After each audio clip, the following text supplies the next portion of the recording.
passing lane. Sky's a jam. Dynamite dunk and the crowd loves it.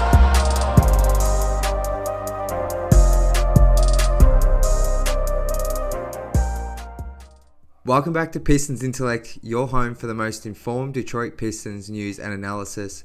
I'm your host, Jack Kelly. You can follow me on Twitter at Jack_Kelly_3on3. And before we get into today's show, if you're feeling so kind, please hit that subscribe button. Today, we'll briefly look at the Detroit Pistons 109-120 loss to the Golden State Warriors. But I want to use this episode to reflect on a few hot topics I've seen recently discussed amongst the Pistons community, and just share my thoughts on them and where I think the team's at kind of 8 games into the season. So let's get to it. So the Pistons fall to the Warriors 109-120, as I mentioned in the beginning. They now sit 2-6 on the season. That was their 5th consecutive loss. And honestly, although they were in this game for parts of it, and I believe even took the lead late in the game, they just didn't have enough talent on the floor tonight. Jalen Duren was listed as out before the game with bilateral ankle soreness. Jaden Ivey is out with illness, or was listed as out with illness. And then Alec Burks, Bojan Bogdanovic, Monte Morris, and Isaiah Livers all still out. So though the Warriors on the second night of the back-to-back, like the Pistons, some might have seen this as an opportunity to catch the Warriors off guard, but when you have that many outs of your rotation, the Warriors have too much talent. Steph Curry came out firing. He hit like 7 of his first 9 shots, and yeah, he wasn't messing around. And to be honest, it kind of felt like his cold stretch throughout the second and third quarters were sort of some of the reason the Pistons got back into the game and got close to taking that lead. Stanley Umude had a really nice stretch where he hit a couple of threes and made a crazy M1 play to get the Pistons right back into it. But ultimately, once Steph Curry clicked back into gear to close the game, the Pistons just didn't have enough shot makers on the floor. Cade Cunningham was fine. He got to the free throw line a little bit. Funnily enough, after Monty Williams got a tech for going at the refs for not calling any fouls on Cade. There's still plenty of moments in the second half where Cade probably could have got some more free throws. But ultimately, it just didn't feel like they had enough players on the park, and they got out-rebounded once again for the second game straight by another team in the Warriors who Kevon Looney's an excellent rebounder, Draymond Green's a pretty good rebounder, but the Pistons and Monty Williams has said as much that defense and rebounding is a major point of emphasis. So to lose that rebounding battle once again was a little bit disappointing. I know they're without Jalen Duren, but between Isaiah Stewart, Marvin Bagley, James Wiseman, Asar Thompson, even Cade to an extent, and some of the other perimeter players, there's still plenty of guys there that could have crashed the glass a bit better. It felt like those second chance opportunities killed the Pistons at times, just with key baskets, giving up offensive rebounds, and maybe that's a difference some might look at, but for me it was just overwhelming talent advantage to the Warriors. And look, it's a tough loss. Like I said, the Pistons fall to 2-6. I don't think this ultimately matters in the grand scheme of things, just with the health concerns the Pistons have right now, particularly with the expectation that I have of the team for this season. But look, nonetheless, disappointing to lose a game on your home court where you probably could have taken it, stolen it. So disappointing. And look, some key players played really well, which I'm going to get into in the next couple of segments. But yeah, overall, not panic stations for me. Although 2-6 is not ideal, I think just with the cards the Pistons are dealt health-wise, it's going to be really tough for them to beat these top-tier teams. And the Warriors have now won 5 road games this season of 8 played. So they're not that same team last season that was an easy beat on the road or struggled on the road. So look, not ideal, but I think there's still some silver linings from this performance, which I'm going to get into next. Killian Hayes had by far his best performance of the season. He finished with 21 points, 7 assists, and most importantly, did it on excellent efficiency, He shot 8 of 12 from the field, 3 of 4 from downtown, and had 0 turnovers for what is now the third game straight. He was the Pistons' best player on the court. George Blaha said it on the broadcast, and watching the game, he was the Pistons' best player from start to finish.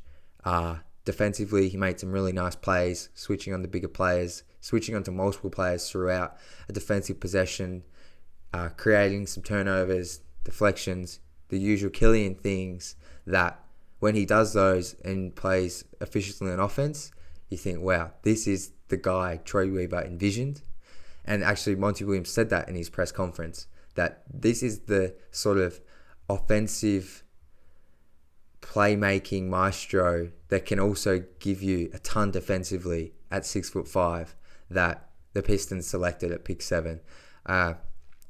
It kind of capped off a really nice 3-game stretch for Killian, where in his past 3 he's averaged pretty much 15 points, 7 assists on 57% shooting and 55% from 3 on decent volume too, I might add. So look, it's been a really solid stretch for Killian in the wake of injury to Alec Burks. Obviously Jaden Ivey coming off the bench, Jaden Ivey now out with illness. He's really stepped up and has provided a two-way impact that the Pistons have desperately needed. He's played a hand in the Pistons getting back into games. Though they haven't won any of their past 3, it certainly has not been at the hands or at the fault of anything Killian's done. Like I said, 0 turnovers in the past 3 games, and he's averaging 7 assists. That is insane, I guess, efficiency with ball in hand to not have a turnover for a guy that handles the ball. So excellent week for Killian personally, and just a really, really good game against the Warriors. His best of the season by far. So really nice to see him rounding into form. Now, there's been plenty of debate about Killian Hayes, as there always is, but this stretch, for me personally, I think we saw Killian do this last season, maybe not on such good efficiency, and to his credit, maybe this is starting to be something real. But I guess for me personally, on the season, through 8 games, he's shooting 38% from the field. He is up to 35% on 3, which is probably around league average, or a touch below, but it's pretty much bang on.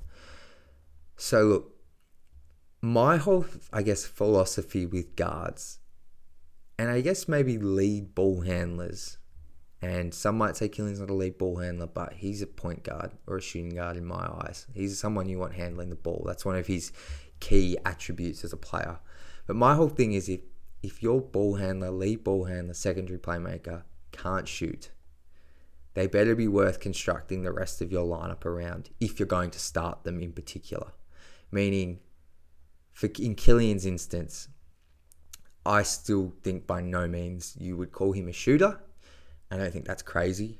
I don't think defenses respect his shot. I think he's got a long way to go before that even becomes something teams scheme for or worried about. But he can't shoot. And then the other thing is I don't believe he can create enough advantages when you put him alongside Cade Cunningham to take pressure off Cade. Meaning Killian isn't a guy who's going to get downhill and collapse the defense or draw help on a drive, because he simply doesn't have the first step, nor kind of the strength to burst through and get to the lane, get to the rack and draw fouls. He kind of has a tendency to sort of dribble around in that mid-range area where he's developed some consistent hit that shot, but the defense, in my opinion, just does not care about that shot. And you will rarely see Killian draw help on drives. And by not drawing help, the defense is able to stay at home. And this is why I mentioned it in one of my recent videos. I am such a proponent of either, alongside Cade, you either go all out spacing in the backcourt and you just go Alec Burks, or you have Jaden Ivey there, someone who can get downhill, draw help, and maybe get the defense moving so Cade can find some open shots on the perimeter. But back to my point, I don't think Killian, he's not talented enough to build the offense around, clearly. Clearly, I think that's obvious. But he also doesn't get to the rim, create advantages, and he can't hit an outside shot to make defenses pay. He's done it in the past 3 games, but throughout his career, we have seen that jump shot just isn't consistent enough. So I do think coming out of this, though, there is plenty of potential, and I think Killian has shown reason for the Pistons to definitely feature him in three guard lineups alongside Cade and Jaden Ivey, or maybe Cade and Marcus Sasser, because Sasser can provide that spacing. But I am still very hesitant to see Killian featured in lineups, particularly that have Asar, Stu, Jalen Duren, and Cade. I think there's a lack of shooting there. And there's also, you're asking Cade to do far too much with those 4 surrounding him in terms of creating on offense.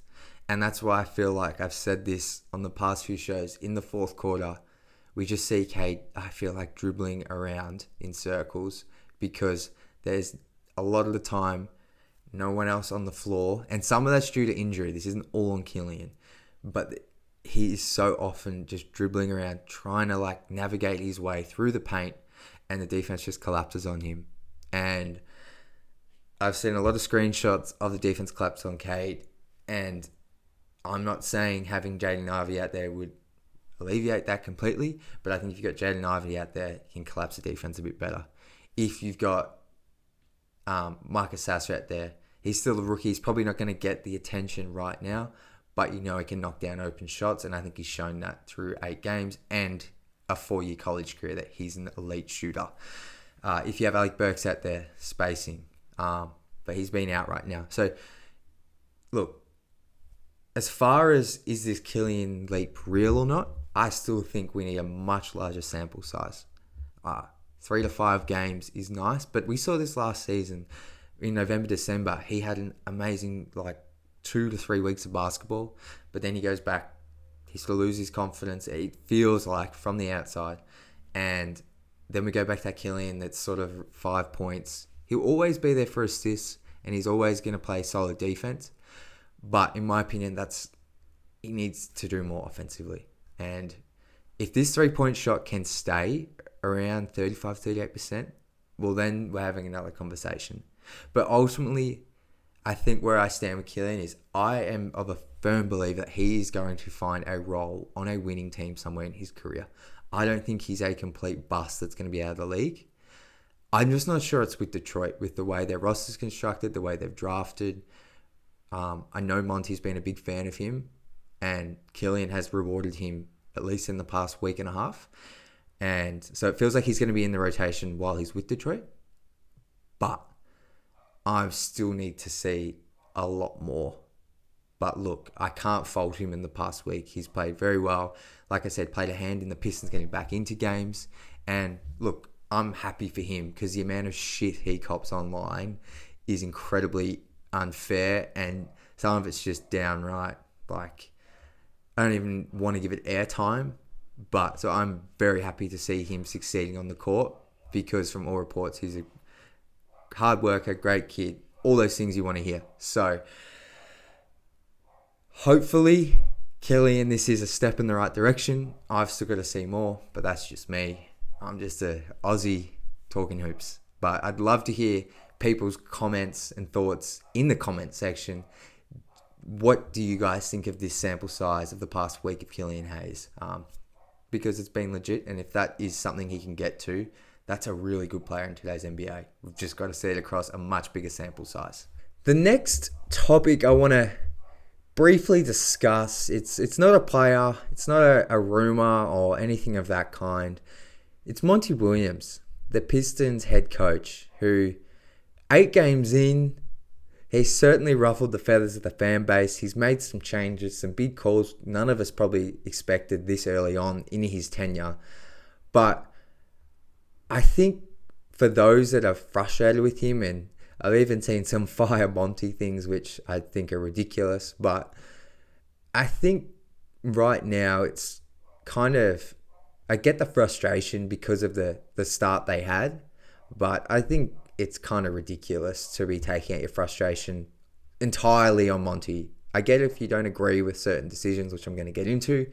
There's certainly one or two I'm a bit on the fence about and don't fully see, but I think to suggest this, guys, it was a mistake or that kind of thing is kind of ridiculous. And I want to start with by sort of just looking at these first 8 games, and there really is a world where the Pistons could be 4-4 right now. They lost to Miami by a point on opening night in a game that came down to the final shot.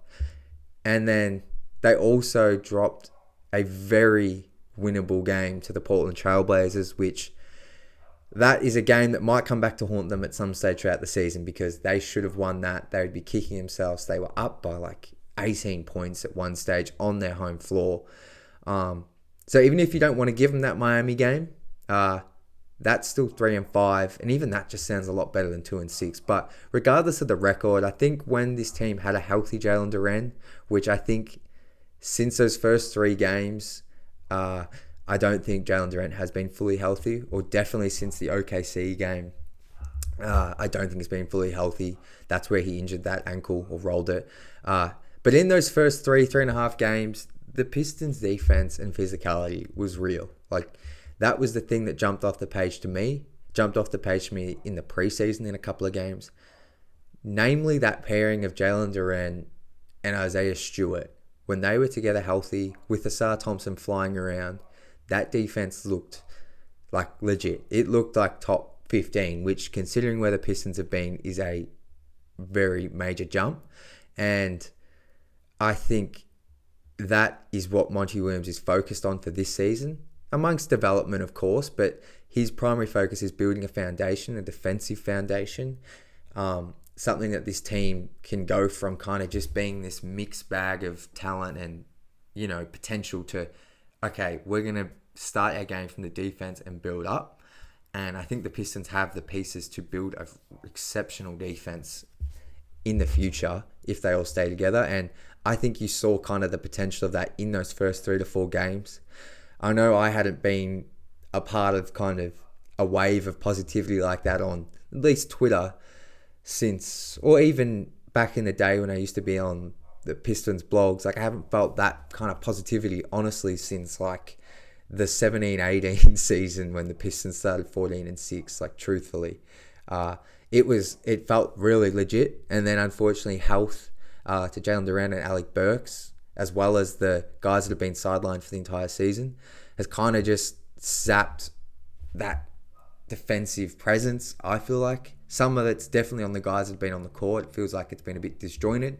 But I think there was enough there to be really encouraged and excited by what Monty is sort of trying to build overall with this team.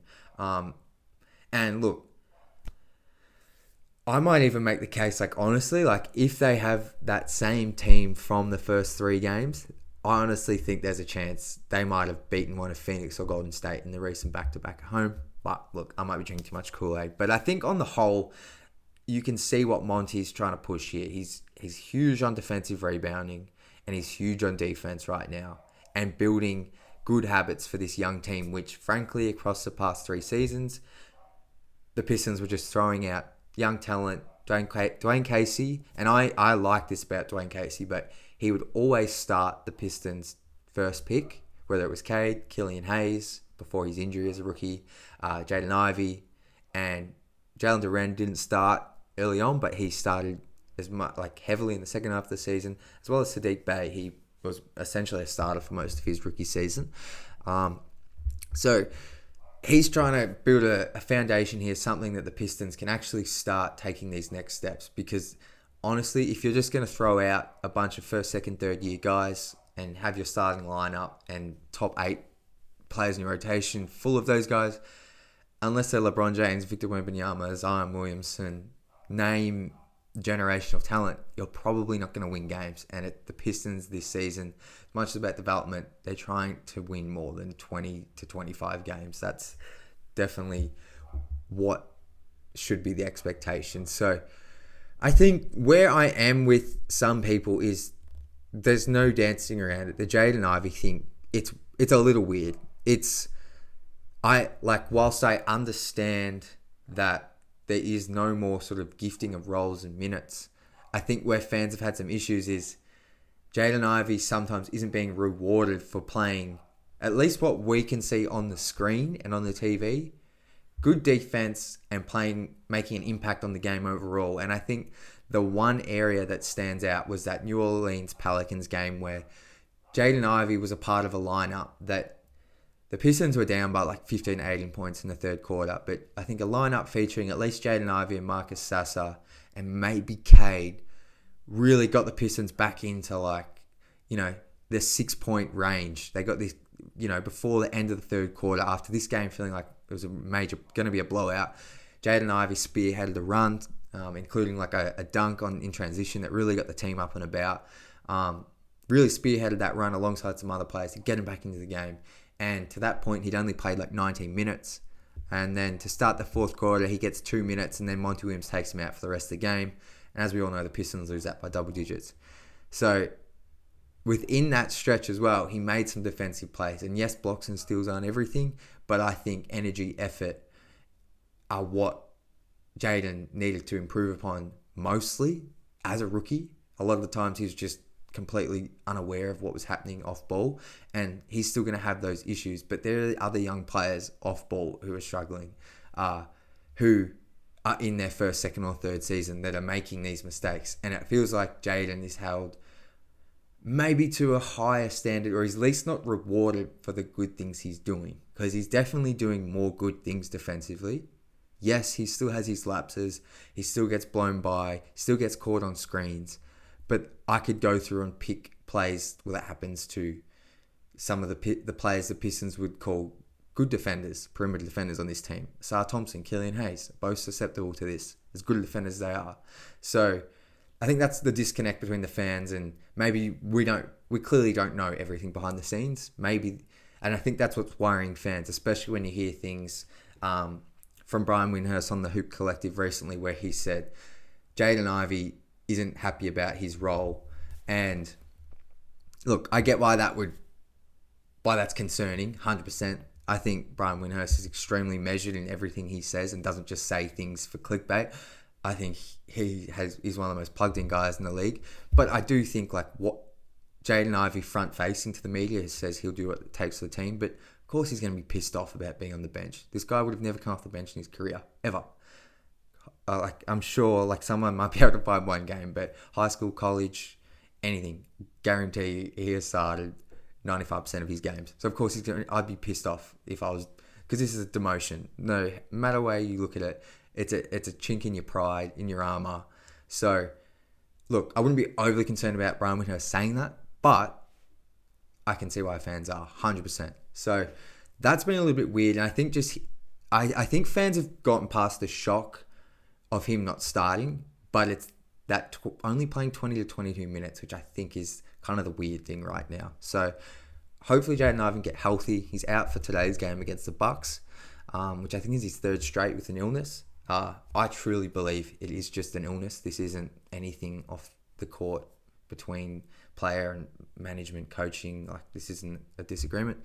But yeah, that's weird. It's been a bit of a weird situation. We've seen Jaden Ivey's dad tweet about it. I don't read into that too much, but there's obviously, he's frustrated. It's a weird situation for a 5th round pick that the Pistons should be heavily invested in. So I don't think this is a sign of a lack of investment, but the playing time is a little bit weird. So, but look, I think overall Monty Williams is safe. I think I've seen some improvements in the defensive end, which I've been really impressed with. I think injuries, honestly, are what are really messing this team up right now. So hopefully this team can get healthy within the next 2 weeks. Finally, I mentioned it on a recent podcast in a game recap, but I really want to just shine a light on Isaiah Stewart. For those that know me might think I'm being a bit biased here because I'm a big Stew fan, but I truly believe his play through the first 8 games is worth highlighting and kind of just going through the impact he's having whilst on the court. So not just the counting stats, not just the shooting percentages, but the overall impact he's having for this team when he's on the court is reflected in the numbers as well. All the team lineup stats, it's reflected. And I think I'll quickly touch on his game against the Warriors. He had 17 points, 11 boards, 4 assists, shot 5 of 9 from the field, and also 3 of 5 from deep. And I think for him, that was one of his best games of the season. Obviously, without Jalen Duren, he played a lot of minutes at the 5, particularly in the second half when Monty kind of went away from James Wiseman and Marvin Bagley, who both had subpar games. Stu was asked to do pretty much everything on the interior, and I think he played superbly. Obviously, there's times he got out-rebounded. He's an undersized center. I still think he's an above-average rebounder, but the two areas I really wanted to focus on just within this game were the shooting. He hit the 3 threes, hit a mid-range jumper, and they all just look clean. Like, he looks like he's got his confidence back. On the season, he's shooting 46% from 3 on 3.5 attempts, and tonight was no different.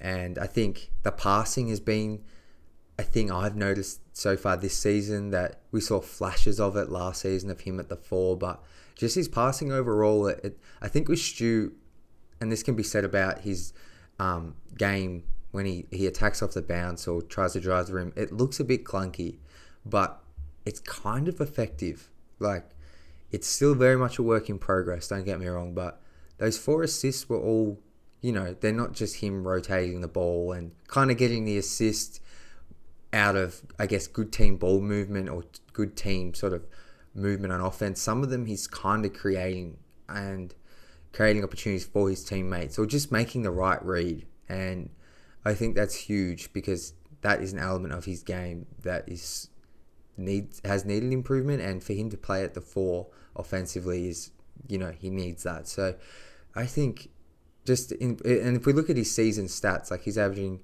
career high 13 points, 8 rebounds, which is around his career best as well, 1.5 assists, career best, shooting 51% from the field, and which, considering he's playing minutes at the 4 offensively, is really good or pretty good. And then the 46% from threes, really good on 3.5 attempts. So, but that's just the counting stats. If we look at sort of his net rating and his impact for the Pistons when he's on the court, he's the only starter that's not a negative. So he's a plus 0.8 net rating. So essentially, the Pistons are scoring as many points as they give up when Stu's on the floor, which for a team that's 2-6 is pretty darn good. Like I said, he's the only one who's not in the negatives for a net rating of the starting group, and he's averaging a career high 34 minutes, I think, a game. So he's on the floor a ton, and the Pistons are staying steady when he's on there. So I think that's a huge tick for Stu, particularly because he's been playing a fair portion of those minutes at the 4. Particularly the defensive rating of 108 points per possession when he's on the court, which would put the Pistons 8th best in the NBA defensively. So when Stu's on the court, the Pistons are a top 10 defense in the league, which is huge. And some of that, and a lot of that's when he's on the court with Jalen Duren. But even when Jalen Duren's not there, the Pistons still holding up steady. Like, even against the Warriors, I believe they're only, if you look at the plus minus, which is a different stat, but within that game, the Pistons were -1, I believe, with him on the floor. Correct me if I'm wrong there, but I believe so. So look, when he's on the floor, the Pistons are holding up. They're in games. Yes, a lot of this, you can go back to looking at the lineup surrounding him.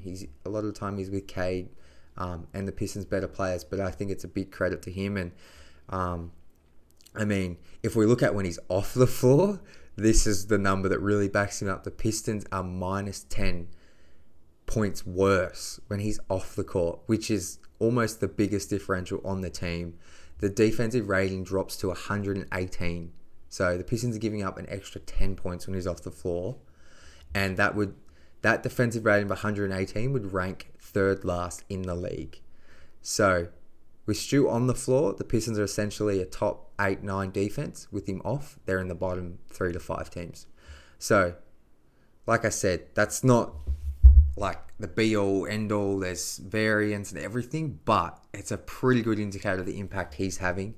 And, to see him step up in his defense, especially playing at this new position, new role that he started last season, to see it having an impact is really encouraging, especially with that extension he signed. it's really encouraging. And when he's been on the floor with a healthy Jalen Duren, like I said earlier, those two have looked excellent defensively. In terms of versatility, rebounding, rim protection, you name it. They've been excellent. So that is just a really, really positive sign for the Pistons. If I had to look at areas for improvement, I think the one that sticks out the most is he needs to shoot more. Monty said it about numerous guys, but Stu being one of them. Just shoot it when you're open. It feels like because he struggled in the preseason, and it feels like he's turning down some looks because, it looks like he's only taking the wide open ones. He'll take a contested or one with a defender in the air every now and then. But I don't know if it's because he's trying to keep that percentage high, or he just doesn't have the confidence and the quickness of his release to get it off with the defender closing out. But I think when you're shooting at this kind of rate, you can afford to take some more, and he's turned down a lot of shots. And I think if he is going to play the 4 as a starter for this team, he needs to shoot at a higher volume to earn the defense's respect. So that's a minor thing and something I want to see him progress on throughout the rest of the season. And then finally, just still continuing to sort of attack off closeouts, expand that passing game. Yeah, look, it's never going to be a heavy staple of his offensive game. So I don't want this to become something that he's trying 5 times a game, attacking off the bounce, and because that's just going to lead to turnovers. And frankly, that the Pistons don't need that a ton from him. But I still think there's been instances where he has used a pump fake and got by a defender, which to have defenders closing out to him was cool. I can remember one against the Hornets and the Bulls. So some teams are closing out on him. But yeah, that's still a part of his game that he needs to continue improving on. But man, defensively, look, we knew he was a good defender, and that's going to be how he makes the bulk of his, earnings in the NBA is because he's an excellent defender, particularly in the post and on the interior, and he can do some stuff. He's pretty versatile scheme-wise.